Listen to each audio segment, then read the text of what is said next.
Welcome to the Sports Desk. I'm Kendra Kennedy. A funny thing happened to the Temple men's basketball team.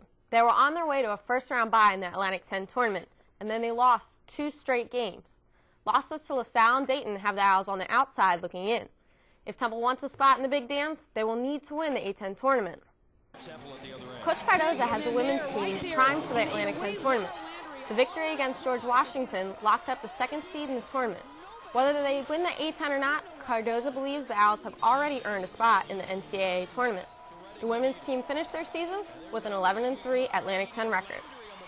Are you ready for some spring football? Coach Golden and the Owls open spring practice on March 17th. Temple will hold 15 practice sessions and will play the annual Cherry and White game on April 18th.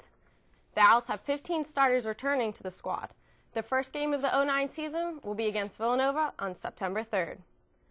The women's gymnastics team are preparing for the ECAC championships. They will be held in New Haven, Connecticut on March 21st. The Owls still have one more regular season meet before the championships. They will head to Ithaca, New York on March 14th to take on Cornell University. The Flyers organization is known for their work in the community. Each year, one annual event allows the fans to fill the Wachovia Center. I was on hand to see it's not always the Flyers that take center ice. The Philadelphia Flyers and Phantom players came out in support of the 32nd annual Flyers Wives Fight for Lives Carnival.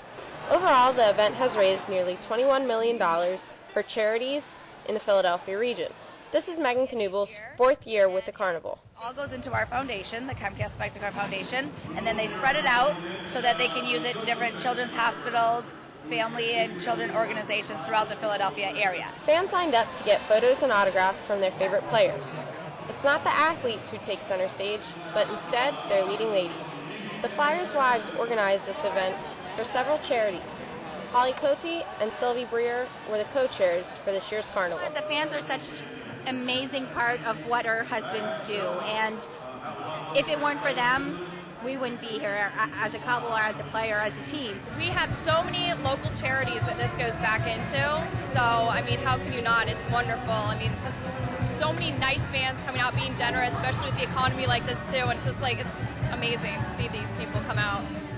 Money was raised with special attractions all over the Wachovia Center. Fans paid to challenge their favorite player at Guitar Hero, Nintendo, even take a shot on goal. Some were there just for the memories.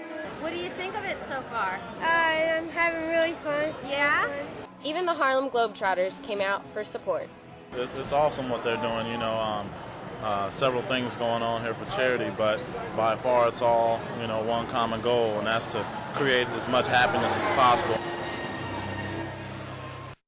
The Flyers Wives raise about $1 million each year. However, the ladies do other community service activities. It seems like it was a great event. Yeah, it was a lot of fun to see so many people supporting such a good cause. That's great. I really wish I could have been there. Thanks, Kendra. Renowned broadcaster Tavis Smiley stopped by the National Constitution Center. The topic of discussion was his latest book, Accountable, Making America as Good as Its Promise. Smiley also addressed issues such as racism, health care, and the expectations of President Obama. The best-selling author followed the event with a Q&A session along with a book signing. Philadelphia is Smiley's first stop on his book tour, as he will be traveling throughout the country until March 13th. Smiley's accomplishments don't end with his book. He is also the creator of the America I Am exhibit. Updates Tiffany Wilson takes a look. If you're looking for a way to celebrate Black history, make your way down to see America I Am at the National Constitution Center. Organized by journalist Tavis Smiley, America I Am covers more than 400 years of African American history. And tells the story of the African American people in the United States, starting in Africa and going through slavery, through the entire history of the African American experience. The 12 exhibits consist of their own musical theme and display important moments in African American history. Some of these galleries include America I Am Justice and America I Am Triumph. I would certainly encourage people to come here and to see this. As somebody who was involved in the civil rights movement, just seeing the images projected, I think the culmination of it was just perfect. America I Am is not only open to African Americans, but to all ethnicities and ages. It's a mistake to think that this is just for African Americans. It's our history. It's all of our history. I like the music and I like the sports. Admission is priced at $17.50 for adults, $15.50 for seniors, and $9 for kids 4 to 12. The last day to catch this mobile tour is May 3rd, so don't miss out on the America I Am experience. Reporting for Temple Update, I'm Tiffany Wilson.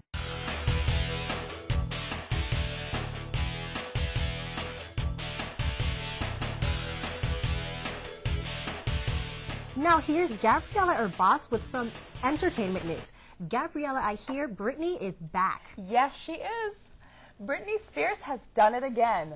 After a long and dramatic hiatus, she is now back on stage and touring her newest album, Circus. With obviously a circus theme, the show has acrobatic trips, elaborate costumes, Bollywood and martial art inspired choreography.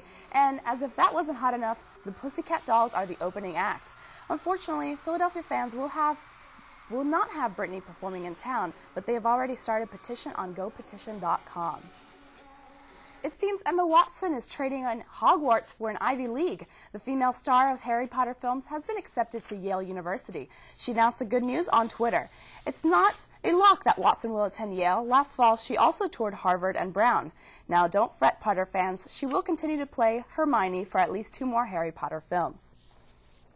So we finally have some dirt on Beyonce. It seems the former Destiny's Child can be messy. She tells Ebony Magazine when she's not touring, she tends to kick off her shoes and leave her things all over the house. Beyonce says her untidy ways drive her hubby Jay-Z crazy. Her latest single, Ego, will be released in the next few weeks. The June Pop Festival is in jeopardy. Live Nation has pulled out of the event. They cite roadblocks as a reason for withdrawing their support. The Pop Festival is a 3-day concert event. It's scheduled June 19th at FDR Park in Philadelphia. Concert officials say they're working to salvage the event. So, is the Jonas Brothers concert movie a success? It depends on how you look at it. The film brought in $12 million on its opening weekend. That makes it the second most profitable concert movie in history. But Disney is disappointed in the box office numbers. The film was expected to bring in close to $30 million. The Hannah Montana concert film remains a champ. It made $31 million in its opening weekend. A classic MTV show inspired a charity event held by one of Temple's sororities. Update Nina O'Terry has a story. The students of Phi Sigma Sigma managed to host another wildly successful event by getting local Temple students involved in helping out the community. Well, we did it last year, and we thought doing a game show would just be a lot of fun, and that people would really enjoy seeing it, and that people could participate, which was a really big thing for us. We are donating all of the proceeds to Treehouse Books, which is a local after-school program located on Susquehanna.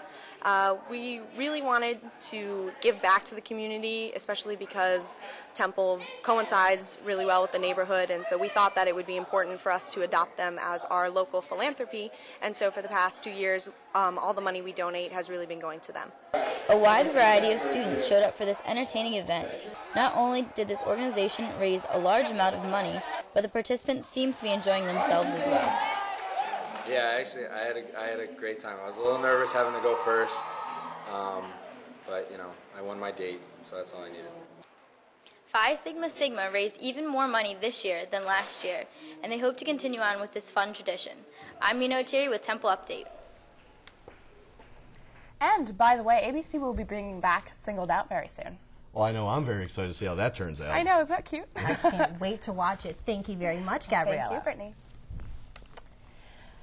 The news leader in Philadelphia came to Temple to share their advice with communication students. Executives and on-air personalities from Channel 6 Action News came to the Annenberg Hall. The event gave students a glimpse into the news industry and some advice on how to break into the business. The career night was sponsored by the Broadcast Pioneers of Philadelphia. And that's all for this edition of Temple Update. For Brittany Miller and the rest of the Update team, I'm Steve Kelly. Thanks for watching. We'll see you next time.